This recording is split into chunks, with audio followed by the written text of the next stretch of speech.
لبيك اللهم لبيك لبيك لا شريك لك لبيك إن الحمد والنعمة لك والملك لا شريك لك لبيك.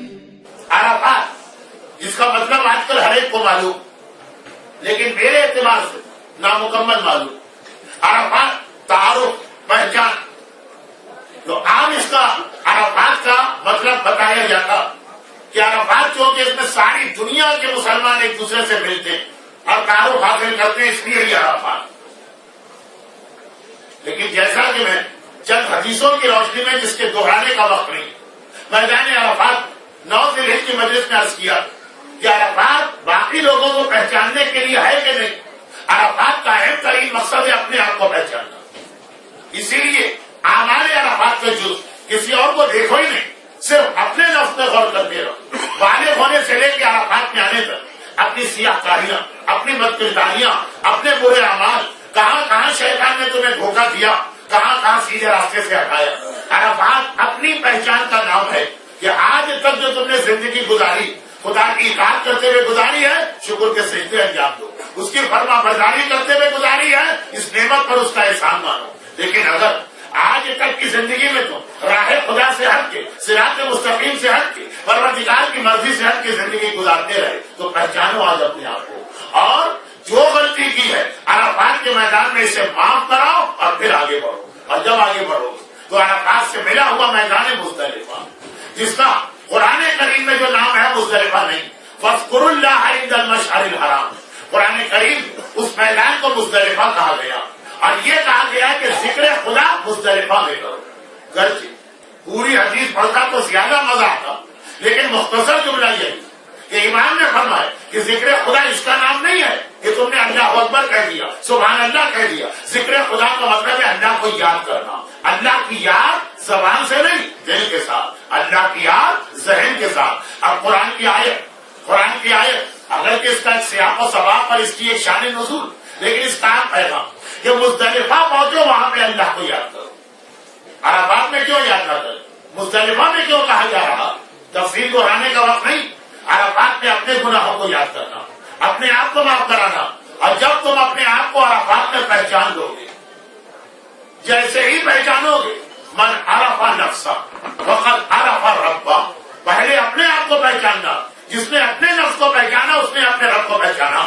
عرفات میں تم نے اپنے آپ کو پہچانا اور جیسے ہی عرفات سے مشعر الحرام پہنچے. مشعر کا لفظ شعور اردو میں ایک لفظ استعمال ہوتا ہے شعور حاصل کرنے کی جگہ پروردگار کی معرفت حاصل کرنے کی جگہ مزدلفہ میں جا کے اللہ کو یاد کرو. یہاں پہ اللہ کو یاد کرنا اور اب تمہارا حق بنتا ہے اللہ کو یاد کرنے کا اس لیے کہ مزدلفہ میں تم معصوم بن کے آتے ہو. مزدلفہ میں تم سارے گناہوں سے پاک ہو کے آتے ہو. اگر عرفات تم نے صحیح گزاری اس کا مطلب یہ ہے کہ مزدلفہ میں جب تم داخل ہو رہے تو پیغمبر کی وہ حدیث تمہارے لیے کہ جس نے صحیح طریقے سے حج کیا پورا حج نہیں یہ عرفات کے لیے صحیح طریقے سے حج کیا وہ اتنا پاک ہو جاتا کہ یوم ولدت امہ جتنا اس دن پاک تھا جس دن اس کی ماں نے اس کو جنا. اور یہ دن ہمارے لیے آتا ہے مزدلفہ. عرفات تو پاکیزگی کا عمل عرفات تو اپنے آپ کو گناہوں سے پاک کرنے کا عمل. مجھے دوسری حدیث صحیح حج کرنے والا ایسا صحیح حج اس طرح سے آدمی کے گناہوں کو دور کرتا جیسے صابن میل و کچیل کو دور کرتا. عرفات میں جتنی دیر آپ تھے گویا اپنے بدن پہ توبہ کا صابن لگا کر اپنے زندگی بھر کے گناہ معاف کرا رہے تھے. اب آپ باہر نکلے جب انسان حمام سے باہر آتا جب انسان باتھ روم سے باہر آتا کتنا اجلا اور صاف رکھتا. عرفات حمام کا نام لیکن گناہوں کو دھونے والے حمام کا نام.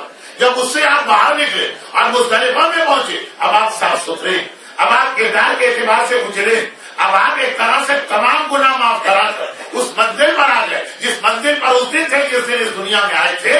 اور یہاں پہ ایک جملہ میں نے عرفات میں اور عرض کیا تھا وہاں ایک خلاصہ تھا ان حاضرین کے ساتھ. میں معذرت خواہ ہوں جو عرفات کی پوری مجلس سنے ہوئے لیکن بس اس جملے پر اب جب مزدلفہ میں آپ پہنچے عرفات سے اپنے سارے گناہ معاف کرا دیے. جب سارے گناہ آپ نے معاف کرا دیے اب آپ حق رکھتے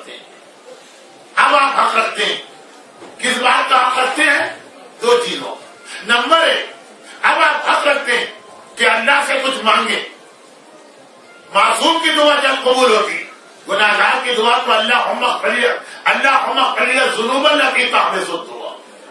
گناہگار کے لیے تو مولا دعائے کمیل میں یاد دلا رہے کہ اے خدا میرے ان گناہوں کو معاف کر دے جو دعا روک لیتے. عرفات میں دعا مانگتے اگر گناہ ہوتے رکاوٹ بنتے. مزدلفہ میں آپ کو حق, اس لیے مزدلفہ کی پہلی دعا یہی اللہم ان ہذہ جمعہ. مزدلفہ کا ایک میدان جمعہ, خدا بندہ یہ جمع ہونے کا میدان, دنیا اور آخرت کے سارے خیر مجھ میں جمع کر دے. یہ جملہ عرفات میں نہیں بتایا امام کہ مزدلفہ یہاں تم حق رکھتے ہو اس لیے کہ پاک اور پاکیزہ ہو, اس لیے کہ معصوم ہو, اس لیے کہ اپنے سارے گناہوں کو معاف کرا دیا ہے. اور اب تم حق رکھتے ہو کہ یہاں سے کنکر اٹھاؤ اور مینا میں شیطان کو مارو. کیونکہ میں روایت نہیں پڑھ رہا, حضرت عیسیٰ کا مشہور فرمان ہے کہ کنکر وہ مارے, پتھر وہ مارے, گناہگار کو پتھر وہ مارے جو خود بے گناہ ہو, جو خود معصوم ہو, جس نے خود کبھی گناہ نہ کیا ہو. مزدلفہ میں تم اسی حالت میں پہنچے ہو. اب تمہارا کوئی گناہ باقی نہیں ہے. اب تم کردار کے اعتبار سے جتنا ایک عام آدمی معصوم بن سکتا ہے اتنے معصوم ہو چکے ہو. اب تمہیں حق ہے شیطان کو کنکر مارنے کا, اس سے پہلے تمہیں حق نہ تھا. اس لیے کہ اس سے پہلے تم شیطان کو کنکر مارتے تو شیطان کہتا آدمی تو تم ہمارے ہی ہو, تمہیں ہوا کیا ہے. اس سے پہلے تم اس قابل نہ تھے کہ شیطان کو کنکر مارتے. وہ گناہ کراتا ہے, تم گناہ کر رہے ہو. مزدلفہ میں تم پاک اور پاکیزہ ہو کے آئے ہو, اور جب تم مزدلفہ میں پاک اور پاکیزہ ہو کے پہنچے ہو اب مینا میں تم آئے, مینا میں آئے. مزدلفہ کا ایک پیغام بچا جا رہا. جب تم معصوم ہو گئے اور تم نے شیطان کو اٹھانے کے لیے پتھر بھی اپنے ہاتھ میں لے لیا, اب تمہارے دل میں صحیح معرفت پروردگار آنی چاہیے. اب یاد کرو خدا کیا ہے اور تم سے کیا چاہتا, اور پھر تم مینا میں پہنچے. مینا کو مینا کیوں کہا جاتا؟ مینا کے کئی معنی روایتوں میں حج کے حوالے سے مینا کے دو معنی بتائے گئے. نمبر ایک, مینا جو اردو میں ایک لفظ استعمال ہوتا ہے تمنا, وہ اسی مینا سے بنا ہے. حرف اصلی یہی ہے. مینا تمنائیں پوری ہونے کی جگہ, یہاں سے اپنی ساری دعائیں پوری کروا کے جانا, اور اس لیے مینا تمنا پوری ہونے کی جگہ. عرفات میں تم نے اپنے آپ کو پاک کر لیا. مزدلفہ میں تم نے دو عہد کر دیے.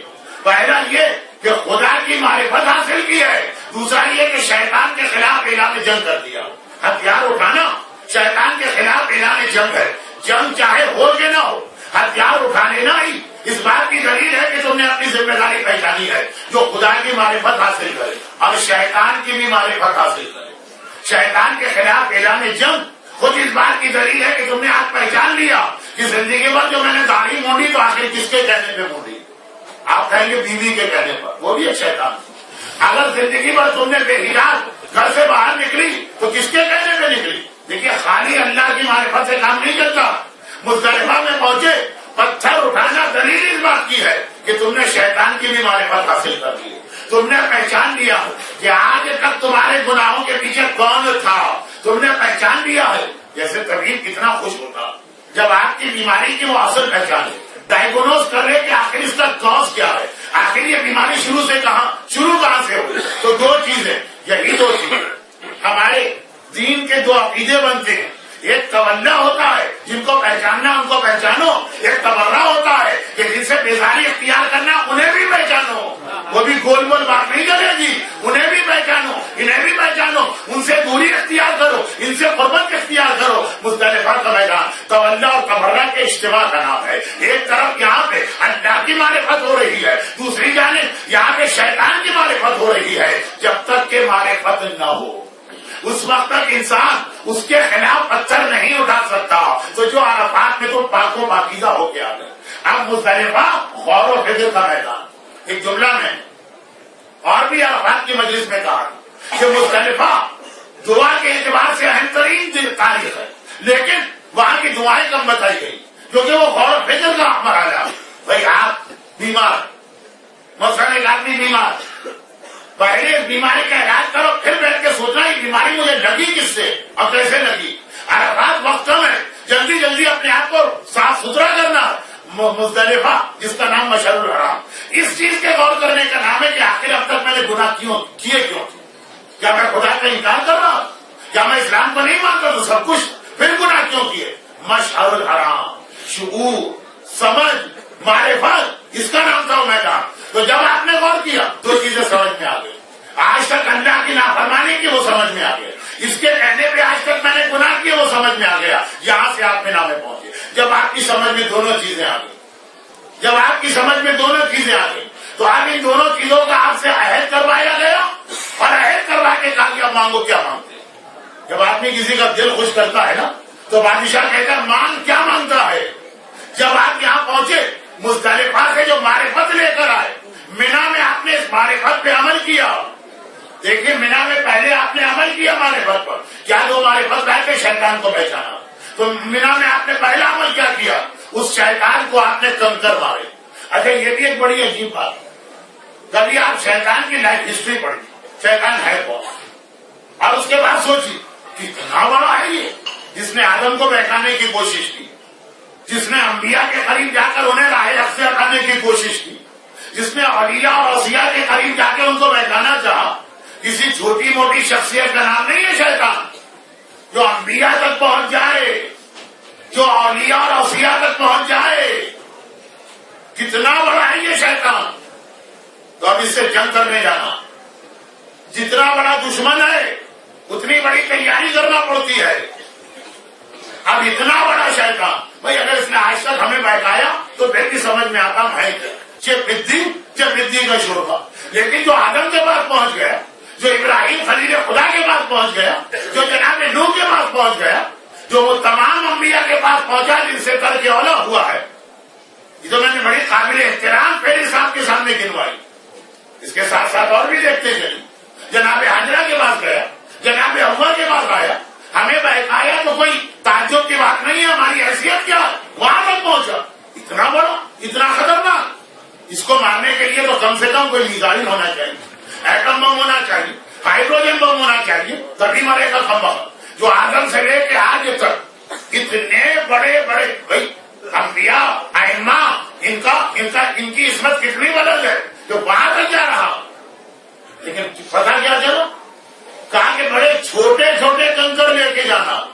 کنکر بھی اگر اپنے سائز سے بڑھ کے پتھر میں شامل ہو گیا, پتھر مارنے کی اجازت نہیں ہے شیطان کو. رمیے جماعت پتھر سے نہیں ہوگی, اس سے بھی چھوٹا کنکر لے کے آؤ. پچھلے سال اور اس سے پچھلے سال اور اس سے پچھلے سال اس مقام پر میں نے جملہ عرض کیا, کل کے 3 سال سے عرض کر رہا ہوں, مگر جملہ ایسا ہے کہ یہاں پہ زبان رکی نہیں رہی ہے میری, اور وہ یہ ہے کہ پتھر سے نہیں مار سکتے ہو, اس سے بھی چھوٹا کنکر لو, تاکہ تمہیں پتا چلے کہ شیطان خالی دیکھنے میں بڑا ہے. ڈر لگ رہا ہے تمہیں اس لیے بڑا لگ رہا ہے, ورنہ حقیقت اس کی کچھ بھی نہیں ہے. ایک بار سچے دل سے ارادہ کر لو کہ اس کا خاتمہ کرنا ہے, اس کو مارنے کے لیے ایک معمولی سا کنکر بھی تھا. یہ جو تم ڈرتے ہو نا کہ شیطان نے بہکا دیا, مولانا یہ 2006 ہے, انسان کے ریت پر پہنچ رہا ہے, اور آپ لوگ کنویں کے مینڈک بن کے ابھی بھی کہہ رہے ہیں داڑھی رکھو, عورت سے کہہ رہے ہیں حجاب کرو, ہم سے کہہ رہے ہیں گھر سے گانا بجانا نکالو. آپ کو معلوم ہے دنیا کہاں سے کہاں پہنچ گئی, بہت طاقتور ہو گیا ہے شیطان. اور پھر ڈش اینٹینا, اور پھر کیبل ٹیلی ویژن, اور پھر یہ انڈیا اور پاکستان کے مختلف قسم کے بےہودہ چینل جو زی ٹی وی سے شروع ہوئے اور مرو ٹی وی پہ جا کے ختم ہوئے. میں جیو ٹی وی کو کبھی جیو نہیں کہتا ہوں, مرو ٹی وی. اب یہ جو ہے دنیا کہاں سے کہاں پہنچ گئی, دنیا کہاں سے کہاں پہنچ گئی ہے. کتنا مشکل ہے مقابلہ کرنا. یہی تو ڈر ہے کہ شیطان نے بٹھا دیا, ورنہ کوئی اس کی حیثیت نہیں ہے. اب اس وقت میرے سامنے کچھ ایسے لوگ بیٹھے کہ میں مثال دے نہیں پا رہا ہوں, یعنی ینگسٹر ہوتے تو میں مثال دے. ٹیلی ویژن پہ امریکن ریسلنگ دکھائی جاتی ہے, اس کے اندر کیا ہوتا ہے, جو پہلوان میدان میں اترتا طاقت واقت کچھ نہیں ہوتی ہے, لیکن ایسا وہ دہشت پھیلاتا ہوا آتا ہے, ایسا شور مچاتا ہوا آتا ہے کہ سامنے والا اس کو دیکھ کے ڈر جائے.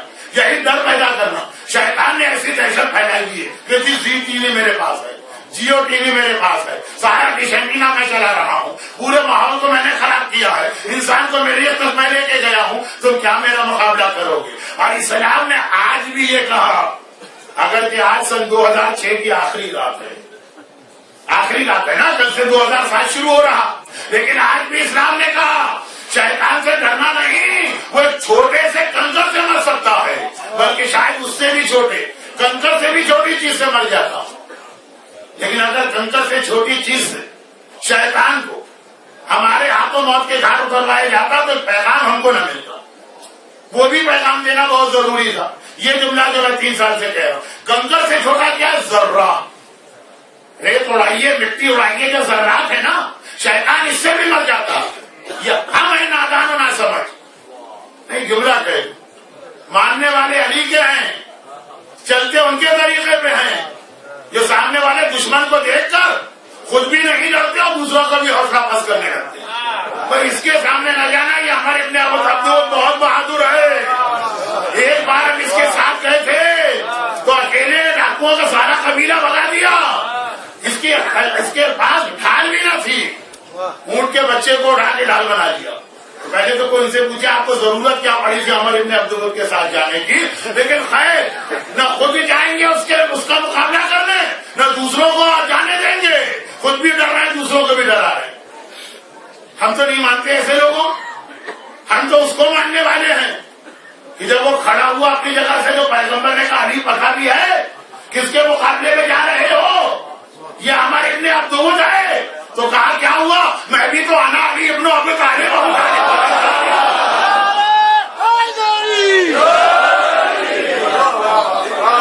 لیکن جب مقام عمل میں ہمارا مقابلہ عمر ابن عبدود شیطان سے ہوتا تو ہمارا انداز بالکل بدل جاتا. نام لیتے ہیں ان علی کا کہ بڑے سے بڑا دشمن ہے, علی کا ہے, پرواہ کیا, میں بھی تو علی ہوں. اور انداز ہو جاتا ہے ان بزرگوں کا. بھائی شیطان آج کل بہت طاقتور. زمانہ نہیں رہا کہ داڑھی, پردہ, گانا حرام ہے, ان چیزوں پہ پڑا جائے. لوگ سنتے ہی نہیں ہے, ترقی کر چکے ہیں, مذاق اڑائیں گے آپ کا. نہ خود عمل کر رہے, نہ دوسرے کو عمل کرنے دے رہے. اور اسلام ہر سال کے حج میں پیغام دیتا, ڈرتے کس سے ہو. وہ تو ایک کنکر کا مہمان ہے, ایک کنکر صحیح طریقے سے مارو, آدم سے لے کے آج تک کو بہکانے والا شیطان مر جائے گا. کنکر بھی نہیں, کنکر بھی بہت بڑی چیز. شیطان تو مٹی کے ذرے سے مر جائے, لیکن مٹی کے ذرے سے رمی نہیں کروانا, کیونکہ پھر پیغام ادھورا رہ جائے گا. یعنی جو اسلام پیغام دے رہا اس کے اعتبار سے تو پھر مسئلہ سن لیجیے. اگر آپ نے اتنے بڑے بڑے پتھر اٹھا لیے کہ جو کنکر نہیں کہلائیں گے, رمی غلط ہے, بالکل چھوٹا کنکر, لیکن اس سے چھوٹا بھی کافی تھا. لیکن اس سے چھوٹا ہوتا تو ایک مسئلہ ہو جاتا. وہ کیا ہوتا, جو کہ ہر سال پڑھتا رہتا ہوں, اس لیے پڑھنے میں جس وقت مزہ بھی نہیں آ رہا, پھر بھی پڑھ رہا ہوں کہ پیغام تو پہنچ جائے. اور وہ یہ کہ ذرہ اگر اٹھا کے پھینکا جائے تو وہ ٹکرا کے وہی چپک جائے گا یا وہی گر جائے گا. اب کنکر اگر مارا جائے تو ٹکرا کے گرے گا نہیں, تھوڑا سا صحیح واپس آپ کی طرف تو ضرور آئے. پر دیکھیے دونوں, ذرہ اگر پھینکا جاتا, ٹکراتا, یہ چپک جاتا, یہ گر جاتا. کنکر جب آپ ماریں گے, اور ہمارے 99.99 مراجے کہتے ہیں کنکر مارنا نہیں واجب. برادران اہل سنت کیا کنکر مارنا ضروری نہیں. جو شیطان کے چاروں طرف کے باؤنڈری بنی ہے, ہاؤس جسے کہتے ہیں, اس میں بھی کنکر گر جائے, دیوار سے نہ بھی لگے تو کوئی بات نہیں. ہمارے یہاں ٹکرانا ضروری, اور جب ٹکرائے گی کوئی چیز واپس ضرور آئے گی. کس کی طرف آئے گی, جس نے اس کو پھینکا. اشارہ مل رہا ہے کہ وہ تو وہی شیطان جو آدم سے لے کے آج تک کے لیے سمبل بنایا, اسے تو مارنا ہے. لیکن ابھی ایک شیطان اور بھی بچا ہوا, وہ اشارہ کیا جا رہا, اور وہ شیطان اشارہ کس کی طرف ہو رہا ہے, کنکر کس کی طرف آ رہا, وہ ہماری ہی طرف آ رہا. ایک شیطان تمہارے اندر بھی چھپا ہوا. ایسا نہ ہو کہ دیکھیے حج کے خاطر سب سے بڑا ٹینشن یہ ہوتا ہے کہ بسوں میں لوگ بھر کے جا رہے ہیں, کئی جگہ پہ رکنا ہے, چڑھنا ہے بس میں, ایسا نہ کوئی رہ جائے. ہم نے صاحب کی ذمہ داری والنٹیئر کی لگائی کہ ہمیشہ گن لیجیے گا کتنے آدمی اس بس کے اندر دوبارہ آ کے بیٹھے. 50 کی بس ہے, اور 15 دفعہ رپورٹ لے کر آئے مولانا اور امتیاز ہے. ایک کہاں چلا, کہاں غائب ہو گیا, کہاں سے ان کو ڈھونڈ کے نا, آخر میں بتا دینا سب کو گن رہے ہیں, اپنے آپ کو ہی بھولے جا رہے ہیں. اب آپ نے اس شیطان کو کنکر مارا جو آپ کے سامنے دیوار کی شکل میں, تو مطلب کیا ہے کہ سارے شیطانوں کو آپ ختم کر رہے ہیں. اشارہ ملا, مگر ایک کو نہ بھولیے گا, جو خود آپ کے اندر ابھی چھپا بیٹھا ہوا ہے, وہ سارے بھی اگر ختم ہو گئے اور اندر چھپا ہوا شیطان رہ گیا, وہی کافی ہے. تو امام سے کسی نے کہا, مولا ہر ایک کو شیطان بہکاتا, شیطان کو کس نے بہکایا؟ کہا شیطان کو شیطان کے اندر چھپے ہوئے شیطان نے بہکایا.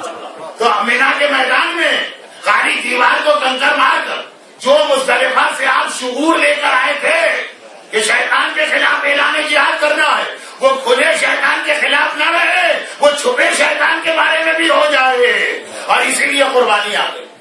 قربانی اس پیغام کو اور واضح کر رہی، اور قربانی مزدلفہ کے دوسرے اور اہم ترین پیغام کو بتا رہی۔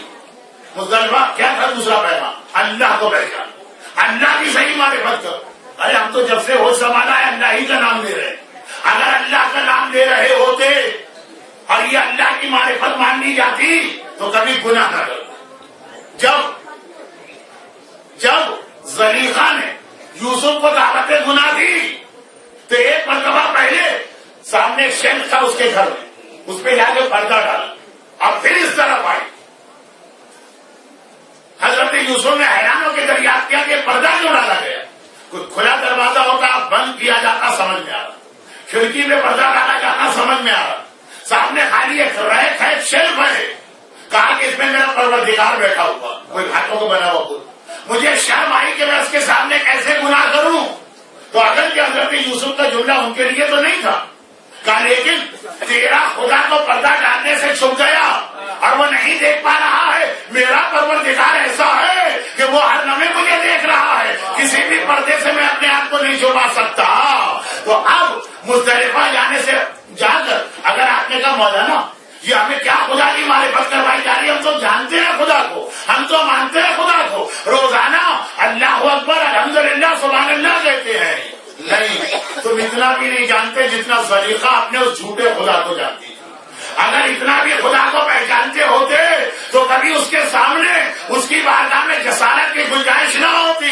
جہاں تو مومن آج گناہ کرتا ہے اور سینہ ٹھوک کے گناہ کرتا ہے، اپنی غلطی پہ اصرار کرتا ہے، اس کا مطلب یہ تم نے اب تک خدا کو نہ پہچانا، اور جب مزدلفہ نے خدا کو پہچانا تو مینا کے میدان میں یہ پیغام مکمل کیا گیا، شیطان کو کنکر مارا، اس میں بھی ایک پیغام بچ گیا، اپنے اندر کے شیطان کو مارنا ہے۔ تو اب اس کے لیے قربانی، اب قربانی حج کے واجبات میں جتنا ہے نا قربانی، اور یاد رکھیے حج کے جتنے واجبات ہیں کسی کے بارے میں قرآن نے وہ لفظ نہیں کہا جو قربانی کے لیے۔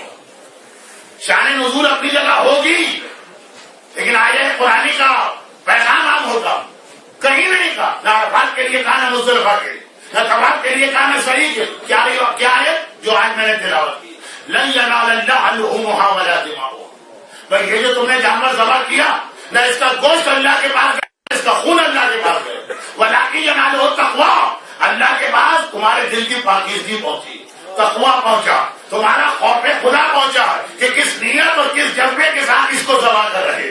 عرفات کے لیے نہیں کہا، مزدلفہ کے لیے نہیں کہا، طواف کے لیے نہیں کہا، صحیح کے لیے نہیں کہا، خاص قربانی کے لیے کہا کہ اللہ یہ دیکھ رہا ہے کہ جانور کے گلے پر چھری خالی یہ دیکھ کے پھیلی جا رہی ہے کہ ہم نے آج تو بہت تگڑا جانور لے لیا، یا جانور بہت کمزور ہو مگر دل میں خوف خدا ہو۔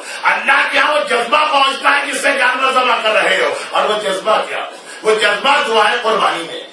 مگر اس سے پہلے کہ دعائے قربانی پڑھو، وہ ایک جملہ جو آدھا عرفات نے پڑھا تھا اسے مکمل کرو۔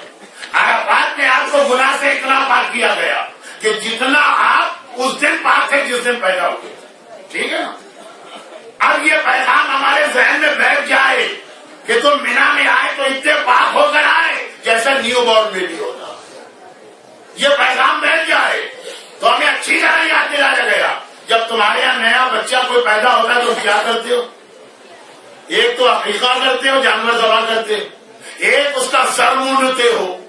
یہی دو چیزیں جو ہیں جو نئے بچے کے دنیا میں آنے کی نشانیاں ہیں، پہلی تقریب ہوتی ہے وہ یہی ہوتی ہے کہ جانور الگ ذبح کیا، عقیقہ باہر الگ مونڈے گئے۔ مینا کے میدان میں تمہیں پیغام دیا گیا کہ عرفات سے پاک ہو کے آئے تھے، اب دیکھو اتنے پاک ہو جیسے نیا بچہ سر بھی مونڈا جائے گا، جانور کی ذبح کرایا جائے گا۔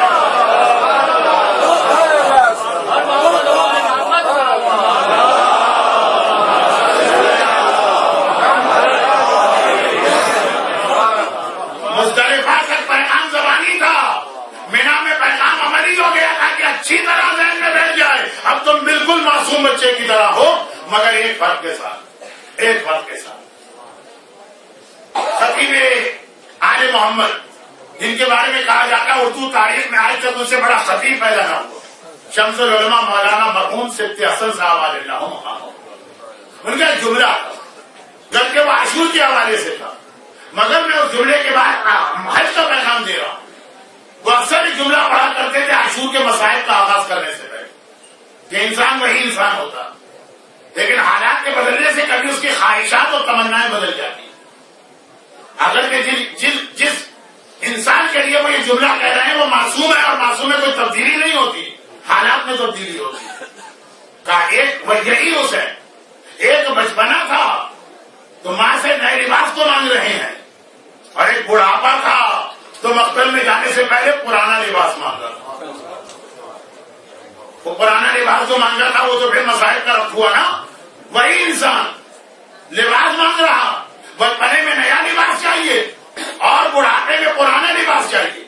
اب ویسا ہی ہمارے لیے جملہ، جب ہمارا پہلا بچپنا تھا عقیقہ، تب جو ہم قربانی کر رہے تھے وہ ایک اور پیغام تھا، اور جب یہ بڑھاپے میں ہم دوبارہ پیدا ہوئے ہیں تو پیغام الٹا ہو گیا. میں نے یہ نہیں کہا کہ اور پیغام تھا، الٹا پیغام ہو گیا. وہاں نئے لباس سے پرانے لباس پہ آ گئے. یہاں پہ آئیے، عقیقے کے وقت بھی جانور ذبح ہوتا، قربانی کے وقت بھی جانور ذبح ہوتا. اس کی بھی ایک دعا ہے، اس کی بھی ایک دعا ہے. عقیقے کی دعا کیا؟ بِاللَّحْمِ آدَمُ وَبِدَمِ آدَمُ، اے خدا یہ قربانی کا جانور دے رہا ہوں، اس کے گوشت کو لے کر میرے اس بچے کے گوشت کی حفاظت فرما، اس کے خون سے اس بچے کے خون کی سلامتی خرید رہا ہوں. دعائے عقیقہ کا خلاصہ آج عقیقے کی محفل میں آپ نہیں بیٹھے ہیں، لیکن وہاں پہ جانور دے کر آپ اپنے بچے کی سلامتی خریدتے ہیں، عقیقہ کروا کے سلامتی خریدتے ہیں، اور مینا کے میدان میں قربانی دے کر آپ اپنی سلامتی واپس بیچتے ہیں اللہ کے ہاتھ میں. وہاں اس لیے جانور تھا کہ اس کے خون کے بدلے میرے بیٹے کا خون بچ جائے، اس کے گوشت کے بدلے میرے بیٹے کا گوشت بچ جائے. یہ دعائیں عقیقہ کا ترجمہ پڑھ رہا. اور یہاں مینا میں آپ کہتے ہیں پروردگارا کے ذالے کا امیر تو وہ انا من المسلمین، آج تو نے بکرے کے گلے پہ چھری رکھنے کا حکم دیا، آج میں اس کو مان رہا ہوں. کل اپنے گلے پہ چھری رکھنے کا حکم دے گا، میں اپنے گلے پہ چھری پھیروں گا. کل جوان بیٹے کے گلے پہ چھری رکھنے کا حکم دے گا، جوان بیٹے کے گلے پہ چھری رکھوں گا. وہاں بیٹے کے بدلے میں عقیقے کا جانور دیا، یہاں جانور کے بدلے میں بیٹا کا قربان کرنے کی بات کی جا رہی ہے. وہاں پہ جان کی سلامتی خریدی جا رہی. تو جو جان عقیقے کے بدلے میں اللہ نے آپ کو سلامت دی ہے، مینا میں آپ نے اعلان کیا خدا بندہ جان دی بھی اسی کی تھی، تیری وجہ سے جان محفوظ ہے. آج سے یہ تیرے حوالے ہے، جس طرح سے چاہے میری جان لے لے. دعائے عقیقہ کا پہلا جملہ انا صلاتی و نسکی و محیای و مماتی للہ رب العالمین بذالک امرت وانا من المسلمین. اے خدا میری نماز، میرا حج، بلکہ میری ساری زندگی تیرے لیے ہے، میری موت بھی تیرے لیے ہے. آج اس کا حکم دیا انا من المسلمین، میں تو حکم ماننے والوں میں سے ہوں. آج اس کا حکم دیا، اسے ذبح کر رہا ہوں. کل مجھے یا میری اولاد کے ذبح کا حکم دے گا، میں اس کے لیے تیار ہوں. تو عقیقے کا جانور الٹا پیغام دے رہا، قربانی مینا کی اس کے بالکل برعکس پیغام دے رہی. اے خدا ہر حکم ماننے کو تیار ہوں، لیکن بیٹے کے ذبح کا حکم مان لوں گا، اپنے آپ کو ذبح کرنے کا حکم مان لوں گا، گاڑی کا حکم نہیں مانوں گا، اس لیے کہ قرآن میں کہیں نظر نہیں آیا ہے. گھر کی بچیوں کے پردے کا حکم کبھی نہیں مانوں گا، اس لیے کہ زمانہ بہت آگے نکل گیا ہے. گانے بجانے سے بچانے کا حکم نہیں مانوں گا، مگر آل محمد کا حق اور خاص حق فاطمہ خمس یہ حکم نہیں مانوں گا. اے خدا میری نماز تیرے لیے ہے، میری عبادت تیرے لیے ہے، میری زندگی تیرے لیے ہے، میری موت تیرے لیے، لیکن میرا مال تیرے لیے نہیں ہے، مگر میری تفریحات تیرے لیے نہیں ہے، مگر میرے فیشن تیرے لیے نہیں ہے. زندگی لے لے تو فضول چیز ہے، فالتو چیز ہے، بیکار چیز ہے، لیکن گاڑی کی بات نہ کرنا، مگر حجاب کی بات نہ کرنا. کہاں گئی دعائے قربانی، کہاں گیا اس کا پیغام؟ شیطان کو کنکر مار کے آئے تو اشارہ ہوا کہ سارے شیطان مر گئے، تمہارے اندر چھپا ہوا شیطان باقی ہے. اور جب جانور کے گلے پہ چھری پھیری تو پیغام ہوا جس طرح آج اس کے گلے پہ چھری پھیر رہے، پہلے تو اپنے اندر کے شیطان کو ذبح کرو، اور پھر یہ اعلان کرو کہ میں نے اپنی ساری زندگی تیرے حوالے کر دی. اس وقت کہہ رہے تھے اے خدا میرے بیٹے کی زندگی بچا لے، اس کے بدلے میں بکرا تیرے حوالے کر رہا ہوں. مینا کے میدان میں کہ نہیں یا مماتی للہ رب العالمین، آج میں ساری زندگی تجھے دے رہا ہوں. اے خدا آج کے بعد انا من المسلمین، میں مسلمان ہوں. وہ مسلمان نہیں جو نام کا ہے، وہ مسلمان جو عرفات کی مجلس کا موضوع تھا، کردار کا مسلمان، سارے تسلیم خم کرنے والا. آج کے بعد وطن واپس جا کر ہر عمل میں تیری اطاعت اور رضا کا خیال کروں گا، اور جو ہر شے قربان کر دی، ہر شے. تو وہ باتیں تو چھوڑیے جو اسلام میں طے شدہ، وہ باتیں بھی جو آپ کی عقل قبول ہی نہیں کر رہی ہے. آپ کی سمجھ میں نہیں آ رہا اس حکم کی وجہ کیا ہے. مینا کے میدان میں آپ کہہ کے گئے میں نے اپنی عقل بھی تیرے لیے قربان کر دی، جو حکم تو دے گا وہ مجھے ماننا ہے. مرحوم حجت الاسلام علامہ ذیشان حیدر جوادی صاحب ایک بات پھر یاد آ گئی، عرفات نے بھی یاد آئے تھے، ایک بات پھر یاد آ گئی، اور وہ اس کی ایک بہت ہی ہلکی پھلکی مثال دیتے ہیں. مجمع ذرا کچھ زیادہ ہی سنجیدہ ہو گیا، سنجیدہ سے زیادہ شاید رنجیدہ ہو گیا آج کے ٹاپک پر. ہلکی پھلکی مثال کہ مینا کی قربانی میں ہر چیز شامل ہے، اور وہ یہ جب ضرورت تھی تو چھین دی، اور جب ضرورت نہ رہی تو ہمیں واپس دے دی. ایک آدمی پیاس سے تڑپ رہا ہے، پانی اس کے بعد آپ پانی چھین کے لے، خوب پیٹ بھر کے وہ پانی پی چکا، پیٹ پھٹنے کے قریب آپ لے کے آئے آپ پانی پی. چل آپ عقل بات ہے نا، ویسی مثال تو نہیں ہے لیکن ملتی جلتی. جس وقت زندگی بھر جو آپ کپڑے پہنتے آئے، کوٹ پینٹ، قمیص شلوار، عورتوں کا ڈریس تو خیر دنیا کا بڑے سے بڑا کمپیوٹر بھی نہیں گن سکتا ہے کہ کتنے قسم کے ڈریس عورتوں نے آج تک ایجاد کیے ہیں. یقین کے ساتھ کہہ رہا ہوں مینا کے میدان میں 2-4 نئے ڈیزائن ایجاد ہو چکے ہیں. دنیا بھر کے معرفت جو ہے نا عرفات اس کا نام. ایک دوسرے کے فیشن دیکھو، ایک دوسرے کے لباس دیکھو. عورتیں تو احرام ہماری طرح پہنتی بھی نہیں کہ اب کیا لباس دیں گے. خیر واپس آئیے اصل چیز، مختلف لباس آپ پہنتے آئے ساری زندگی، اس میں تو آپ اپنے آپ کو دیکھتے آئے. احرام آپ نے پہلی بار پہنا، اس میں دل چاہ رہا ہے دیکھیں کیسے لگ رہے ہیں. فوٹوگرافر کے سامنے جیسے پوز، آئینہ دیکھنا حرام، جب دل چاہ رہا تھا ذرا دیکھے تو صحیح کیسے لگ رہے ہیں. نیا لباس پہنا زندگی میں، احرام میں آئینہ دیکھنا حرام. اور جس دن سر منڈوایا ہر ایک کے سامنے چھیپے شرمندہ گھوم رہے ہیں. بیوی تک پہچاننے سے انکار کر رہی ہے کون مردوہ خیمے میں گزر کے آ رہا ہے. اس وقت اسلام نے آئینہ تھما دیا، آئینہ دیکھنا چاہے جب اپنے آپ کو دیکھ لو. خدا بندہ جب آئینے کی ضرورت تھی تب تو چھین لیا حرام. جب دل چاہتا ہے دنیا کے سارے آئینے توڑ دیں، جب تک کہ نئے بات نہ اٹھ جائے اس وقت آپ دیکھو آئینہ، شوق سے دیکھو اور مزے سے دیکھو.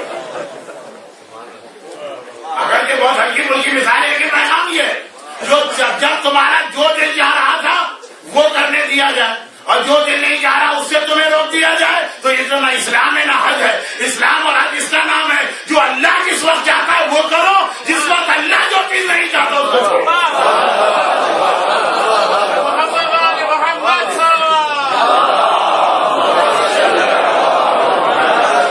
یہ خلاصہ بنتا ہے مینا کے عمل کا.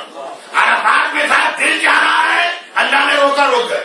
مینا میں ہے دل نہیں چاہ رہا، اللہ نے کہا کرو یہ کام، یہ عمل اب کر رہے ہیں. تو میدان مینا ہر شے کی قربانی چاہتا، جان، مال، عزت، اولاد، جھوٹا دنیا کے معاشرے کے اندر ایک اسٹیٹس آدمی کا جو اللہ نے کہا اس کو ماننا. ایسا جب بن جاؤ، ایسا معصوم بچہ کیسا ہوتا؟ ایسا ہی ہوتا ہے نا، جو ماں اور باپ کہتے جائیں وہی کرتا جاتا. تو جب ذرا بڑا ہوتا ہے نا تب اس کے اندر ایک عقل خوں آتی ہے، تب وہ سمجھتا ہے کہ بڈھے والدین یہ کہاں سے نکل کے آ جائے، یہ نئے زمانے کے تقاضے کو نہیں سمجھتے. نیا بچہ کبھی ایسی بات نہیں کہتا، جو آپ کہیں گے وہ کرتا چلا جائے گا. مینا کے میدان میں آپ دوبارہ پیدا ہوئے، آپ کا منڈا ہوا سر اور آپ کی طرف سے ذبح شدہ جانور اس بات کی گواہی دے رہا دوبارہ پیدا ہوئے. اور دوبارہ پیدا ہونے کے بعد بچے کی طرح سے جو اللہ کہتا جا رہا ہے وہ آپ کو کرنا ہے. اور یاد رکھیے اسی لیے خدا نے مینا میں 2 عطیے ہم کو دیے ہیں اور آج مینا کا پیغام 2 عطیے. مینا کے ایک معنی تمنا پوری ہوگی. کیوں پوری ہوگی؟ اس لیے کہ جب ہم ایسا بن چکے ہیں، گناہوں سے اپنے آپ کو عرفات میں دھو لیا، مزدلفہ میں اللہ کو بھی پہچانا، دشمن خدا کو بھی پہچانا، مینا میں اس دشمن خدا کو ختم کیا اور قربانی کے ذریعے سے اندر کے شیطان کو قربان کر کے اپنے آپ کو اللہ کے حوالے کر دیا. اقبال تو کہتے تھے خود ہی کو بلند کرو، تب پروردگار پوچھے گا تیری رضا کیا ہے.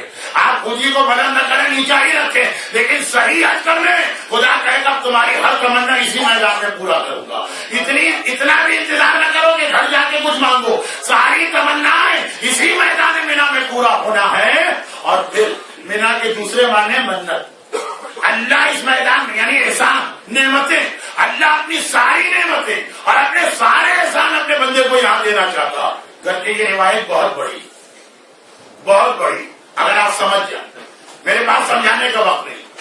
روایت یہ ہے کہ مینا کے میدان کی جو آخری رات آتی ہے، مینا کے دو معنی، ایک ہے احسان، ایک ہے تمنا. ہماری ہر تمنا پوری ہوگی. تمنا کسے کہتے ہیں؟ مینا کے بعد کبھی نہ کہیے گا کاش یہ بھی ہو جاتا. اگر آپ مینا میں صحیح طریقے سے آئے، کاش آئے گا ہی نہیں آپ کی زبان پہ. کوئی تمنا یہاں نامکمل رہے گی ہی نہیں کہ آپ کا کاش یہ بھی ہو جائے. اور دوسرا مینا مانے احسانات، نعمتیں، منت. اللہ احسانات اور نعمتیں دے رہا اور اس طرح نہیں دے رہا، اس طرح نہیں دے رہا. آج کی رات بہت اہم رات، ہمارے حج میں سب سے ہلکی آج کی رات مانی جاتی ہے، لیکن فلسفہ حج میں سب سے اہم آج کی رات. آج کی رات پروردگار کی جانب سے دو عمل، پہلا آپ کے لیے ہے، دوسرا فرشتوں کے لیے. روایت میں نے کہا اس کے الفاظ اتنے سخت ہیں کہ یہ الفاظ صرف امام معصوم کے لیے استعمال ہو سکتے ہیں. ہم بھی تو معصوم ہو گئے، چھوٹے معصوم سے ہی. روایت میں ہے کہ آج کی رات جو حج کی آخری رات ہوتی ہے، خدا تمام فرشتوں کو جمع کرتا اور فرشتوں کے سامنے فخر و مباحات کرتا ہے. ایک تو تھا جس رات کو میرا مولا بستر رسول میں سو رہا تھا، جبرائیل بھائی جی کھڑے ہو کے کہہ رہے تھے اے علی ابن ابی طالب تیرا رتبہ کتنا بلند ہے کہ پروردگار تمام فرشتوں کے سامنے تجھ پر فخر و مباحات کر رہا ہے. اور علی کے چاہنے والوں کے لیے مینا کے میدان کی دوسری اور حج کی آخری رات کو بنی. ہاں ایک آدھ کوئی ہوگا جس کو تیسری رات کی رہنا واجب ہے، لیکن بات بڑی اکثریت، اور اکثریت بھی اتنی بڑی اکثریت. دیکھا ایسے بھی میرے مومن بندے ہوتے ہیں جو آج مینا کے میدان میں آئے ہوئے، ان کو دیکھ کے خدا کہتا، مباحات کے ساتھ کہتا، ارے فرشتوں تو نے کہا تھا کہ آدم کو نہ پیدا کر، زمین میں فساد برپا کرے گا. آ کے دیکھ ایسے بھی میرے مومن اور اطاعت گزار بندے ہیں، میرے کہنے پہ انہوں نے اپنے آپ پر ہر جائز بلکہ مزیدار اور لذیذ چیز حرام کر لی ہے. اولاد کو چھوڑ کے آئے، وطن کو چھوڑ کے آئے، عالم غربت میں بیٹھے ہیں، 5 اسٹار ہوٹل میں نہیں، زمین کے اوپر خیموں کے نیچے. تو آج پروردگار ہر اس حاجی پر پورے 25 لاکھ پہ نہیں بلکہ اس سال جو فیگر 30 لاکھ کا آیا، ہر اس حاجی پہ فخر کر رہا ہے جس نے عرفات سے لے کے مینا تک کے پیغام پہ عمل کر دیا، اپنے آپ کو معاف کروا دیا، معصوم بن گیا ہے اور قربانی کر کے اپنی ساری زندگی اللہ کو دے چکا. ایک طرف فخر کر رہا اور دوسری جانب یہ رات کے پہلے حصے میں، دوسری جانب آدھی رات کے بعد اب 2 فرشتوں کو بھیجا جاتا. روایت تو بہت پرانی ہے، میں بہت مختصر پڑھ رہا ہوں کیونکہ کئی دفعہ پڑھ چکا ہوں. غالباً اس روایت اور پہلی روایت کے بیچ میں جملہ میرے حقیر مطالعے سے باہر چلا گیا. پہلی روایت اللہ فخر کر رہا، اے میرے ملائکہ یہ ہے وہ بندے جن کی وجہ سے آدم کو پیدا کر کے اس دنیا میں بھیجا گیا، جو میری اطاعت میں اس طرح سے ڈوبے ہوئے. پھر شاید فرشتوں نے پوچھ لیا خدا بندہ کیا یہ 30 لاکھ بندے جو آج مینا میں آئے؟ کہا نہیں 30 لاکھ نہیں، گنے چنے بندے. خدا بندہ وہ کون ہے؟ اب دوسری روایت شروع. آج کی رات آدھی رات کے بعد 2 فرشتے مقرر ہیں. اب یہ جملہ بھی میں اتنی بار کہہ چکا ہوں کہ بس سرسری جو رہا. حج کا بڑا گہرا ربط بنتا ہے موت اور قیامت سے. ویسا ہی لباس، اسی انداز کا آدمی کا عرفات میں آنا، اسی طرح سے آدمی کا گڑ گڑا کے دعا کرنا. قبر میں بھی ہر آدمی توبہ کرے گا، قیامت میں بھی ہر آدمی توبہ کرے گا، جو عرفات میں ہم کرتے ہیں. قبر میں 2 فرشتے آتے ہیں، میدان مینا میں بھی 2 فرشتے آتے ہیں. روایت کو بہت مختصر کر کے بیان کرتا ہوں. 2 فرشتے آتے ہیں اور ان کا کام صرف یہ ہے کہ مینا کے ایک سرے سے دوسرے سرے تک جتنے حاجی یہاں پہ موجود ہیں، اور آج کی رات زیادہ تر حاجی سوتے ہیں، کل پھر بھی ایکٹیویٹیز اتنی ہوتی، ہر ایک کا چہرہ دیکھتے ہیں.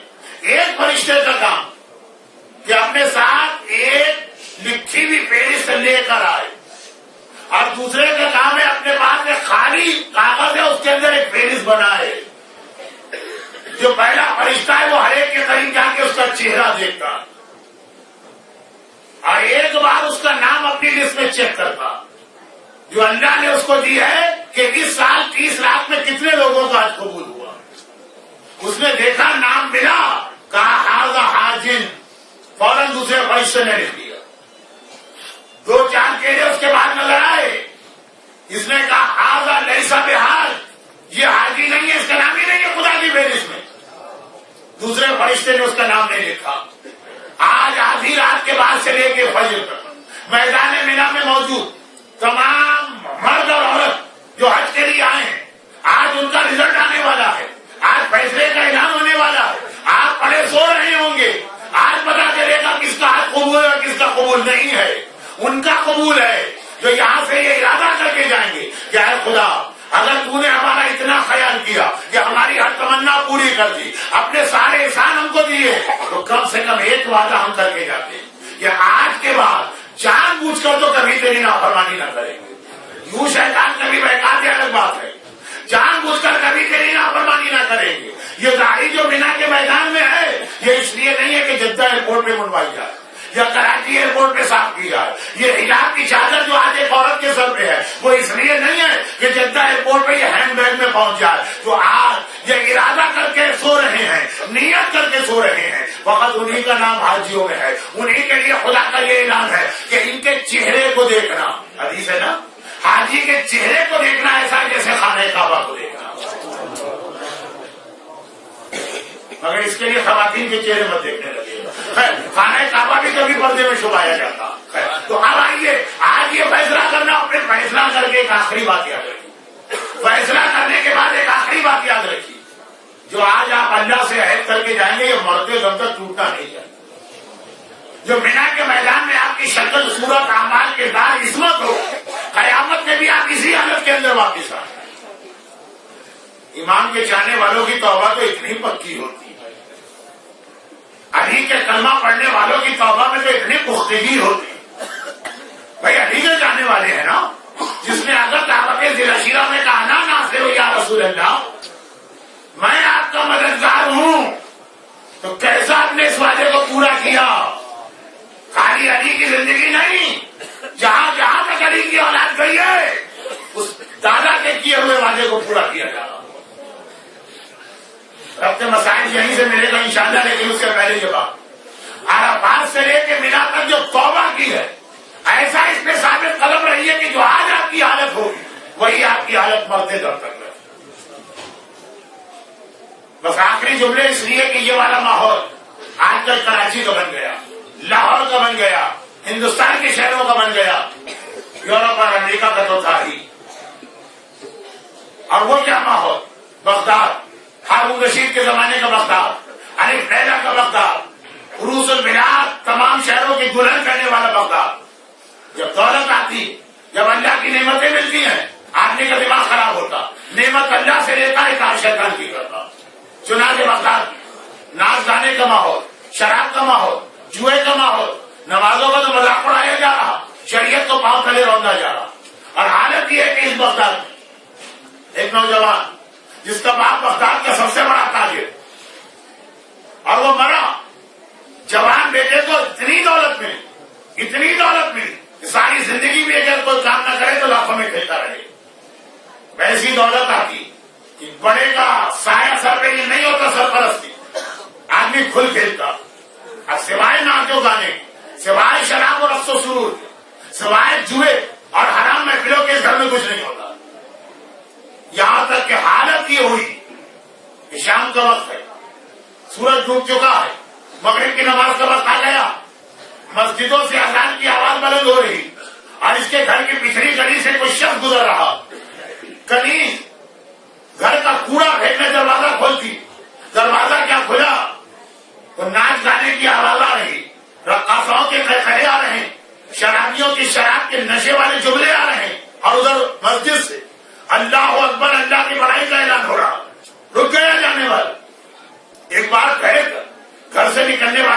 سے کہا کہ گھر کس کا ہے؟ سر سے بیٹھ کر حیرت سے دیکھا. ارے تجھے نہیں پتا یہ بغداد کے سب سے زیادہ پیسے والے آدمی بشر یا بشر دو طرح سے آیا ہے تاریخ کو. بشر کا گھر بغداد کا سب سے مالدار آدمی. جیسے آپ ڈیفینس کے علاقے سے گزرے کراچی کے فلاں سیٹ کی کوٹھی اور فلاں سرمایہ کی کوٹھی ہے یا فلاں صاحب کی کوٹھی, یہ تو سب سے بڑا سرمایہ دار. آنے والے نے عجیب سوال کیا, یہ بتا کہ یہ جس کی کوٹھی جس کا تو نام لے رہی وہ آزاد ہے کہ غلام ہے؟ اب تو عجیب حالت کری.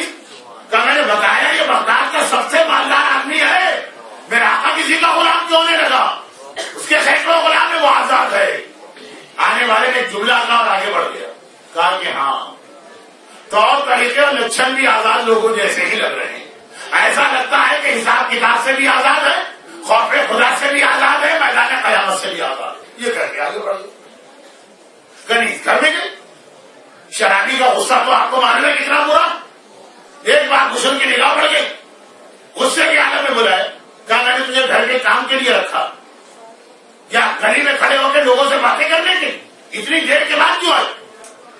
خوف سے کانپتے ہوئے کنیز کہتی آقا ایک آدمی جا رہا تھا, اس نے ایسی بات کہہ دی میں برداشت نہیں کر سکی. تو کیا بات کہی؟ وہ آپ کے بارے میں پوچھ رہا تھا کہ آپ غلام ہیں کہ آزاد.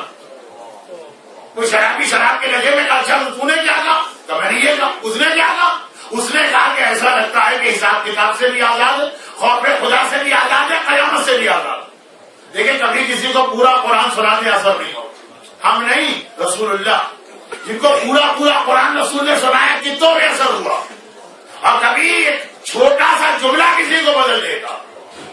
جو جملہ سنا ہے شرابی نے ایسا تیر کی طرح سینے میں پیوست ہوا. جہاں میں شراب ہاتھ میں تھا وہ اٹھا کے پھینکا اور گھر سے تیزی سے دوڑا کہ وہ آدمی کون ہے جس نے ایسی بات کہی, کہیں وہ غائب نہ ہو جائے. دیکھا گلی کے نکڑ پر یا کونے پر وہ آدمی جا رہا, دوڑ کے گیا اور اس کے پیروں میں گر پڑا اور کہا کہ تیرے اس جملے نے میری آنکھیں کھول دی. آج سے میں سچے دل سے توبہ کرتا ہوں, آج سے میں اپنے آپ کو بدل دیتا ہوں اور اس وقت اب جس حالت میں آیا ہوں مرتے دم کے تک اس حالت میں رہوں. لیکن تو ہے کون جس نے ایسا جملہ کہا؟ جواب دیا انا موسیٰ بن جعفر, میں امام موسی کاظم علیہ الصلوۃ والسلام.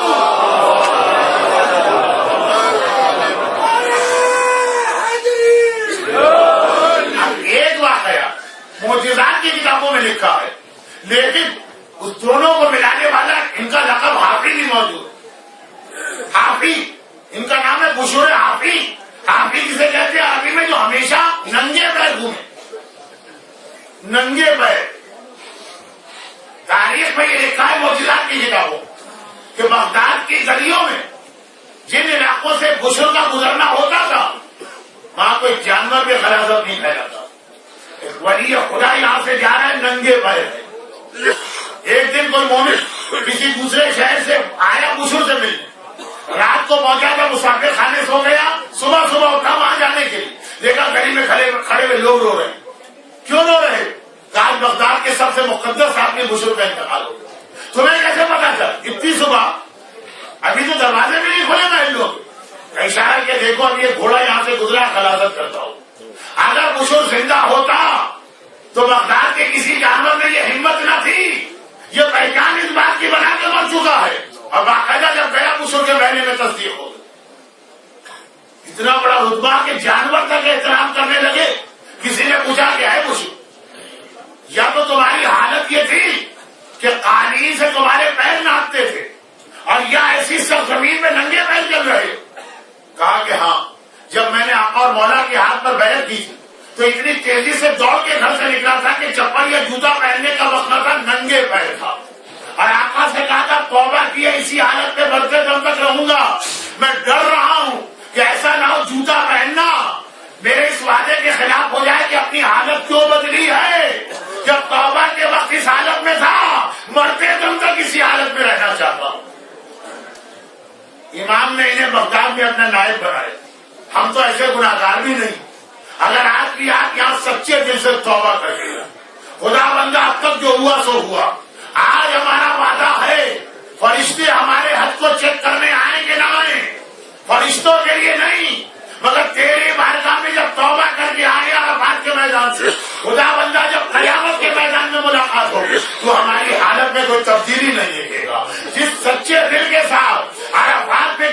کو چھوڑا ہے، منا میں شیطان کو مارا ہے، قربانی کر کے اپنے اندر کے شیطان کو ختم کیا ہے، پروردگارا قیامت تک اپنے عہد پہ رہیں گے۔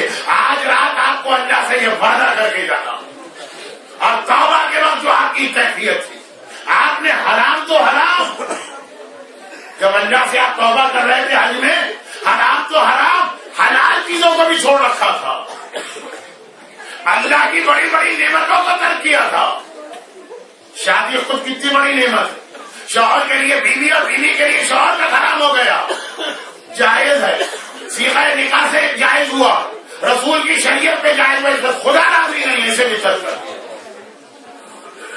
یہ خالی ایک لذت کے ترک کا نام نہیں ہے، یہ ان خواتین کے سوال کا جواب ہے مولانا حجاب کرنا چاہتے شوہر نہیں مانتا، یہ ان مردوں کے سوال کا جواب ہے مولانا گھر سے ڈشینٹینا نکالنا چاہتے بیوی نہیں مانتی۔ تم بیوی نے اسی میدان میں شوہر کو اپنے آپ پہ حرام کر لیا، اور تم شوہر نے اسی میدان میں بیوی کو اپنے آپ پہ حرام کر لیا۔ کیوں؟ حکم خدا کے لیے، حکم خدا کے آگے سارے رشتے قربان، حکم خدا کے آگے ساری لذتیں قربان، حکم خدا کے آگے سارے ویسٹرن انٹرسٹ قربان۔ یہ وعدہ جو آپ نے عرفات سے شروع کیا تھا، مینا میں اس طرح مکمل کریں، اے خدا مرتے دم تک تو میری حالت میں تبدیلی نہ پائے گا، قیامت میں بھی آؤں گا تو اسی حالت میں جو حج میں وعدہ کر کے جا رہا ہوں۔ برحمتك يا أرحم الراحمين وصلى الله على محمد وآله الطاهرين۔